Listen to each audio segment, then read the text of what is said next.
have been a decade of breakthroughs and developments in medicine and psychiatry. Scientists have developed a new technology to cure mentally ill adults. With the use of electroshocks, the minds of sick patients are being wiped clean, giving them a fresh start. On this blank slate, physicians then imprint a new, healthy personality. Remaking people, shocking them into obedience. This is a story about that powerful idea. In the 1950s, it caught the attention of the CIA. The agency funded a series of experiments. Out of them was produced a secret handbook on how to break down prisoners. The key was using shock to reduce adults to a childlike state.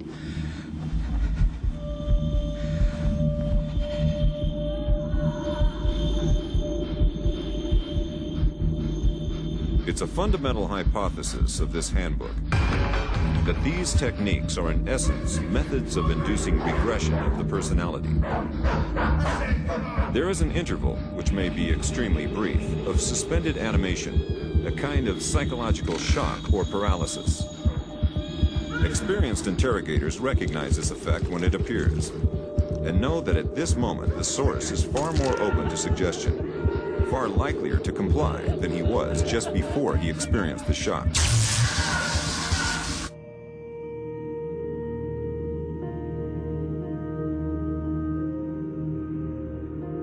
But these techniques don't only work on individuals. They can work on whole societies. A collective trauma, a war, a coup, a natural disaster, a terrorist attack puts us all into a state of shock. And in the aftermath, like the prisoner in the interrogation chamber, we too become childlike, more inclined to follow leaders who claim to protect us.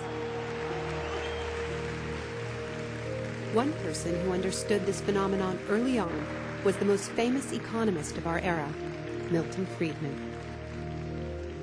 Friedman believed in a radical vision of society in which profit and the market drive every aspect of life, from schools to healthcare, even the army. He called for abolishing all trade protections, deregulating all prices, and eviscerating government services. These ideas have always been tremendously unpopular, and understandably so. They cause waves of unemployment, send prices soaring, and make life more precarious for millions. Unable to advance their agenda democratically, Friedman and his disciples were drawn to the power of shock. The subject should be rudely awakened and immediately blindfolded and handcuffed. When arrested at this time, most subjects experience intense feelings of shock, insecurity, and psychological stress. The idea is to prevent the subject from relaxing and recovering from shock.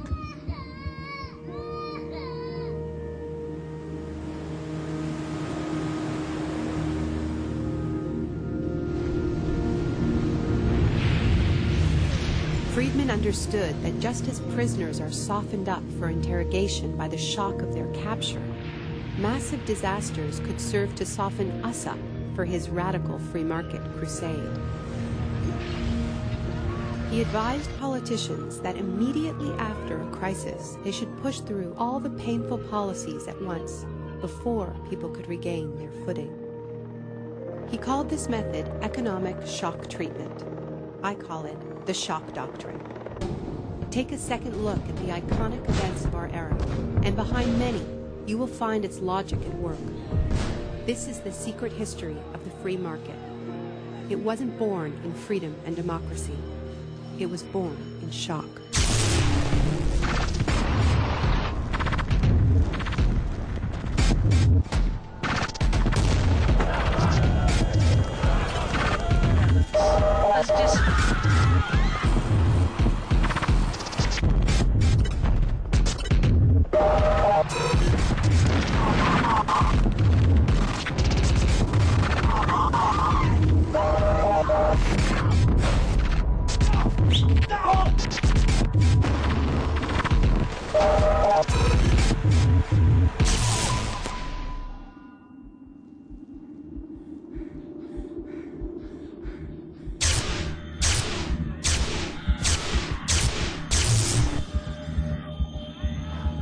Isolation, both physical and psychological, must be maintained from the moment of apprehension.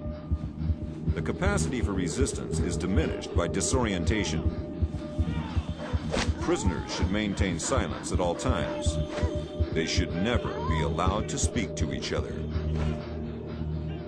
There's one other thing I've learned from my study of states of shock. Shock wears off. It is by definition a temporary state. And the best way to stay oriented, to resist shock, is to know what is happening to you and why.